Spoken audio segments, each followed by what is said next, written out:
Les vraies voix Sud Radio. Et 3 mots de l'actu, Félix, qui sont charbon, combat et cohue. Emmanuel Macron appelle les pays du G7 à mettre fin au charbon avant 2030.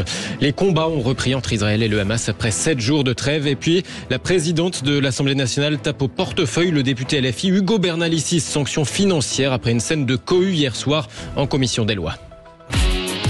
Les vraies voix Sud Radio. Les pays riches doivent montrer l'exemple. C'est en somme le message d'Emmanuel Macron à la tribune de la COP28 de Dubaï. Le président de la République en appelle à un virage absolu sur le charbon. S'il y a une absurdité au moment où nous nous parlons, s'il y a une vraie absurdité, elle est sur le charbon. Et donc nous devons engager un virage absolu, majeur, complet sur ce sujet. Les pays du G7 doivent montrer l'exemple et s'engager à mettre fin au charbon chez eux avant les autres, c'est-à-dire avant 2030.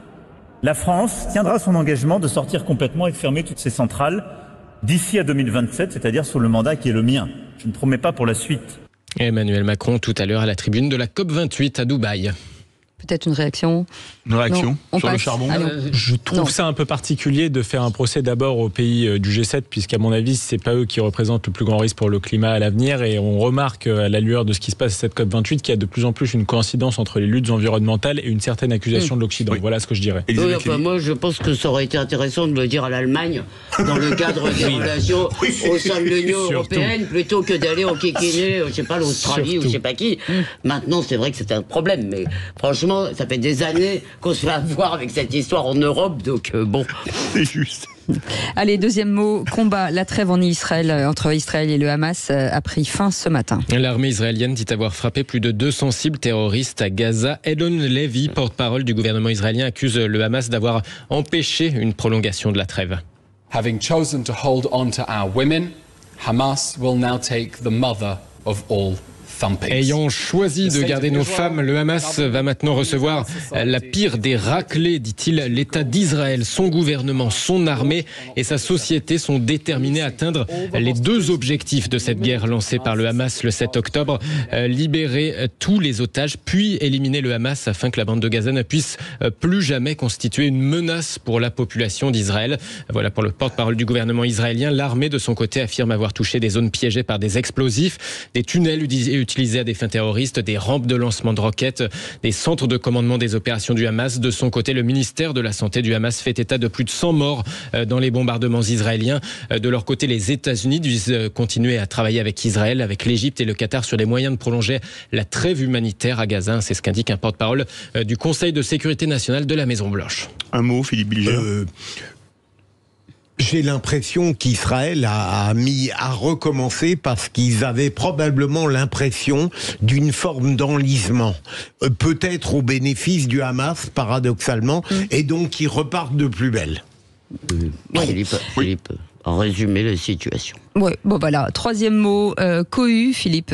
La présidente de l'Assemblée nationale sanctionne financièrement le député insoumis Ugo Bernalicis. Elle lui retire un quart de son indemnité mensuelle. Ça fait 1 476 € après cette altercation hier soir en commission des lois. Jamais la commission des lois ne s'est réunie en même temps pour pas dans La commission des lois travaille alors sur le projet de loi immigration en présence du ministre de l'Intérieur. Le président de cette commission, Sacha Houlié, refuse d'interrompre les travaux pour permettre aux députés de se rendre dans l'hémicycle pour voter sur un autre texte de la niche parlementaire de LFI qui passait en même temps dans l'hémicycle en session plénière. D'où cette colère d'Ugo Bernalicis, selon qui l'usage voulait qu'on procède à une interruption pour pouvoir aller voter dans l'hémicycle. L'altercation provoque donc ce tollé dans des rangs macronistes au RN. Ensuite, les demandes de sanctions contre l'insoumis se sont multipliées depuis hier soir. La présidente Braun-Pivet indique donc que sa sanction financière d'un quart de l'indemnité est provisoire. Le bureau de l'Assemblée pourra même décider d'une sanction plus sévère s'il le souhaite.